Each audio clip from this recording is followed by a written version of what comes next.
VPFI forever. Hello, my name is Eduardo Soto, straight from São Paulo countryside in Brazil, and this content that you are about to check is sponsored by VPFI Forever, the English platform. Access it.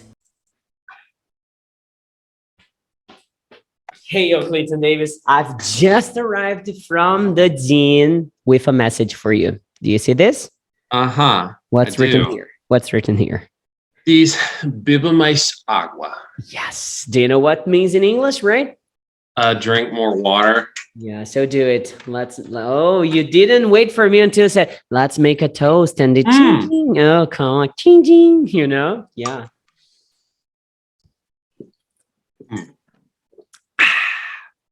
Delicious, Yep. right? But I don't trust that it's just water inside your bottle. It is, I promise. Okay. Because if it were anything else, like it would mess around with the metal, and I don't like that. Okay. All right. So, man, you called me. I was in the Dean. You said, whoa, I have something cool to talk to you. Come over here right now. And then I came. What was the big deal? Just let me know, please. Well, I went to a workshop a few days ago with the school district that I work in, the World Language Department. They're trying to build the program. And so they brought someone to talk about, ways to teach language. And I wanted to share it with you. Oh, cool. I feel awesome to know about that right now. Pretty cool. Thank you for, you were willing to share your experience with me right now. Yeah? Absolutely. Awesome. Awesome. So please bring it on. Well, the main point of the presentation and what we practiced doing was adding like more what's called comprehensible input to lessons. Huh. Do you know what I mean by comprehensible input? Well, with comprehensible input, it comes to me a way of practicing the language, maybe, or acquiring new words, maybe.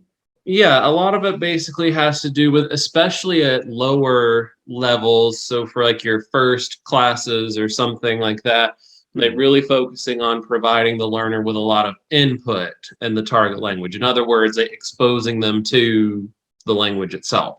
Awesome. I already loved the idea. Like, even if the student is a total beginner, we need to expose them to a specific thing or anything in English. What's the point of that? The idea is to try to focus on things that are more common. Okay. Yeah, the most common things. So like has or gives or is or wants, can, stuff that's like really, really frequent in the language that you're learning. It makes me think about the thing. Once I was trying to create a list, a big list, a word list with the top 100 words that people tend to use more in the language. Maybe it would be a good start, don't you think? Yeah, absolutely. I mean, obviously you can do other things, but the idea is to get your learner going with frequent stuff so that they can start building that confidence and acquiring those new words as soon as possible. Okay. And so, yeah, and so the magical thing about it is, sorry, I'm kind of going around with my thoughts, but the magical thing about it is you can use the same, I don't know, format, but it's really easy to change it based on the level of your students. But you can use the same, for example, video and talk about it and bring up the level with other students by using, more complex vocabulary or keeping it really simple for your, level 1 student. Oh, it's good because, for example, in my case here at VPFI, we have beginner, we have intermediate students, we have advanced students. So I could use the same input, working in different ways with the same material, right? You could use the same material, but you'd be giving different input based on your learners. Okay. Let me Wow. try to give you an example. So Okay, I'm gonna see if I can find the thing, the video that I used. And by the way, it was the same video that was used in our workshop. Let me find it. I can feel I have already prepared an activity like that, and it was video. And then I asked questions after the video. And for beginners one, I asked the like simple questions. The intermediate, I asked the different questions, and Right, but you don't always like wait until the video ends. So what I'm about to share with you on the little chat, if I can open the thing up, like this little video here, there's no words or anything on it, but you use that in order to make a story. That's one of the techniques that you can use. Mm-hmm. So like the whole video is a minute and a half, but meanwhile, like I milked that thing for a 50-minute class with my kids. Okay. So like you'll play part of it and then you'll stop and then be like, oh, here is a friend. What is his name? And then they'll give you names and you go with one of them, like, okay, say hello to Billy or whatever. Uh-huh. And then you go to the next one, and then you'll make a statement like Billy is looking at Google. Okay, and then you may ask that. Are you looking at the link at all? Did you open it? I'm sorry, I assumed you did. I am, yeah, sure. I'm with it open here already. Okay, so then like you see click clacking away at something on Google, and you're like, oh, Billy is looking at Google. Uh-huh. Everyone's like, wow. And then you could ask, like, is Billy looking at Google? And then you'll say yes. And then if you want to, you can ask something else like, okay, is Billy looking at Yahoo or is he looking at Google? That way, they keep getting that repetition of is looking at in order to mean like this thing. I feel So you. so you make sure they understand the word and then you just keep repeating it in different ways. Okay, wow, it brought me so many cool ideas. I mean, imagine that if on a Wednesday night class, we share this video and then we start asking these simple questions to the students, like confirming the situation, like, is this guy doing this or he's doing that? It's a way of working with that too, yeah? Yes, indeed. And then you build on what your students say, because then you can ask, okay, so what is he looking for? Uh-huh. And then you get different things. And if you've got a whiteboard, then you can write down, okay, he's looking for, someone says, I don't know, a pet, and you're like, okay, pet. Of course, I don't know that word in Portuguese. Is it mascota? Em português we call animal de estimação. Animal. Animal de estimação. I know. So maybe he's looking for water. Okay, then you write down water and then equals agua, and you don't.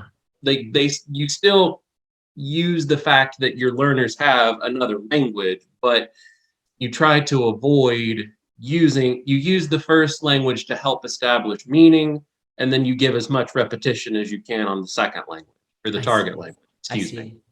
Wow, interesting. This comprehensible input has no relation to the traditional drills. I don't know, I'm not sure if you know about that, but I love to practice with my students, especially with drills. For example, let's imagine that we are having a class here. It's an English class and you speak Portuguese fluently right now. Or better, let's make the inversion. The way I would like to teach you how to speak Portuguese. I am going to say a sentence in English. You have to convert this to Portuguese, okay? Mm-hmm. So take a look. I like to drink milk in the morning. Gosto muito de beber leite amanhã. Amanhã or de manhã? De manhã. Ok, eu gosto de beber leite de manhã, ok? Now, you need to make a drill. The drill in my mind is like café. Repeat the sentence in Portuguese, but instead of using milk, you need to use the word coffee. So you say, gosto de tomar café da manhã. Suco de laranja. Gosto de tomar sucra. Ai, como é isso? What is it like? Suco de laranja. Sucre de laranja. Do you know what is suco de laranja? Oh, okay. So part of the problem is I don't know what the hell that is. Oh. So it took me a minute to like realize what that was. Suco de laranja in Spanish is jugo de naranja. Yeah, jugo de naranja. Like, and in English, orange juice, right? Juice. Yeah. Right. So you can You can do that. I mean, I guess the overall goal is trying to provide like more input with your students. Like drills also have their place in building repetition and building like Structure. fluency in right, building that structural fluency. Mm-hmm. So again, that's another thing that you would want to level for your kids. So like then you could easily tie in like one of your drill things like, okay, Billy is searching for X in Google, Billy is searching for Y in Google. And Mm-hmm. then, maybe after that, I was like, all right, turn to a neighbor and do something else, or maybe just take a break for a second and then move on with your story. Because if you keep doing the exact same thing, then folks get bored.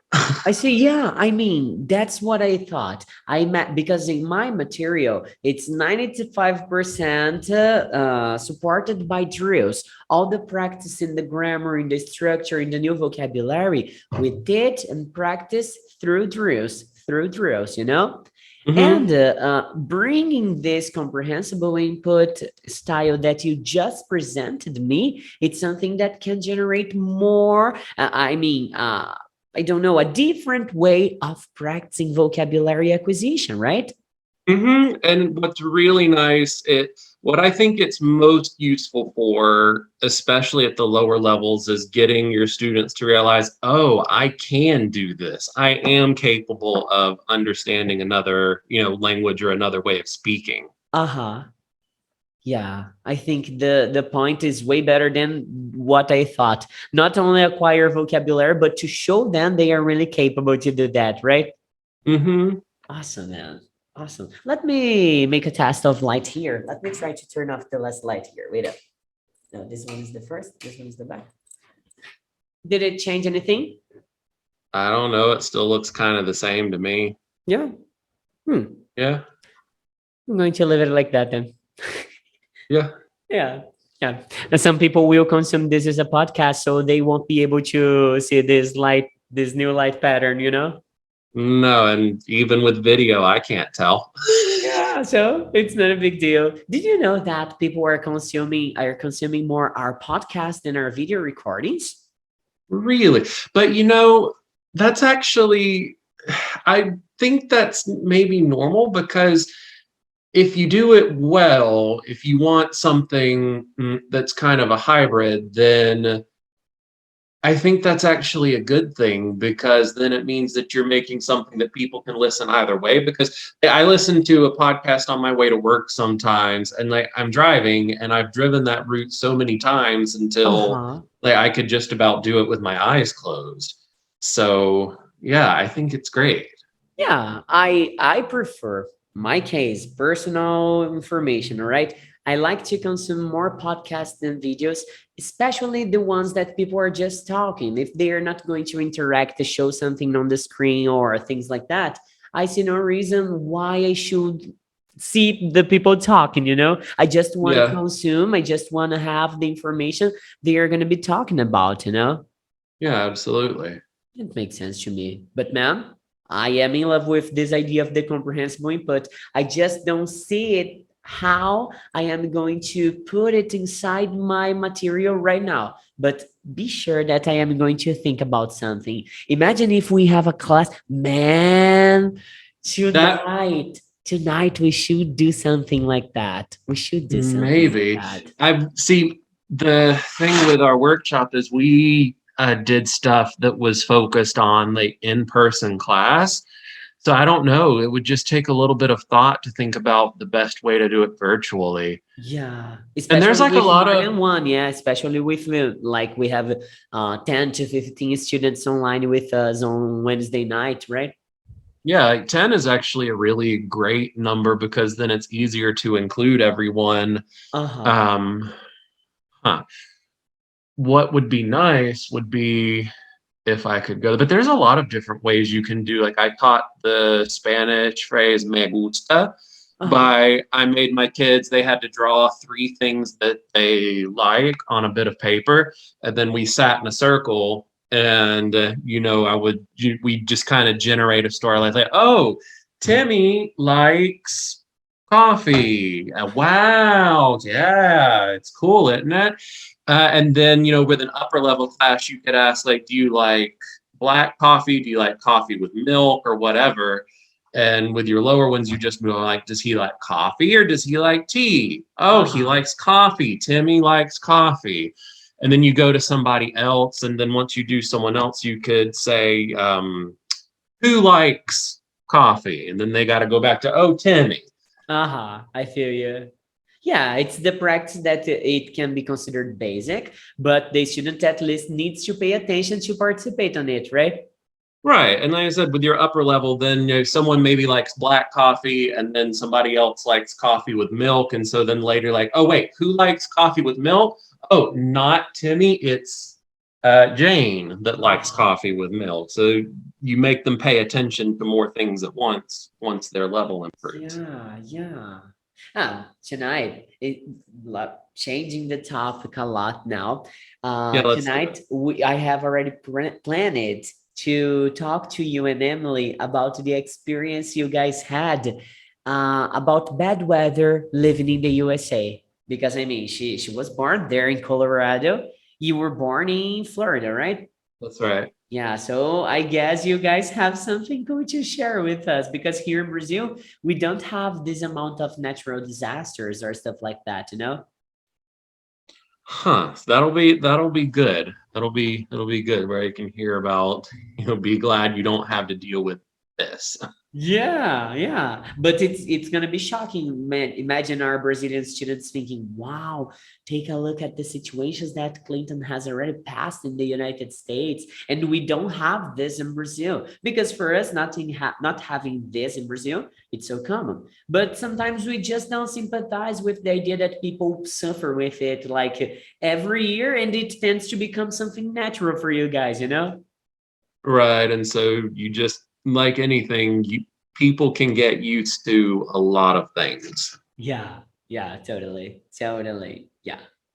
Well, I am going to stop this recording down here because I am going to ask you a second question. In fact, a first question because you wanted to record this nice episode, and we've been talking here for how long? Where's I the don't know, like 20 minutes. Whoa, it's But a while. yeah, I would like to at some point try to I'll try to figure out how to adapt a lesson for virtual. And the best part is it's really low prep. Like I pulled that video out and like I watched it once and was like, okay, I know what I want to do. And like you'll just write down a few words that you want and then you you let the class kind of lead itself. It's great. Uh-huh, totally, totally. And we need to include Emily on this somehow, you know, because she's going to take a part on that.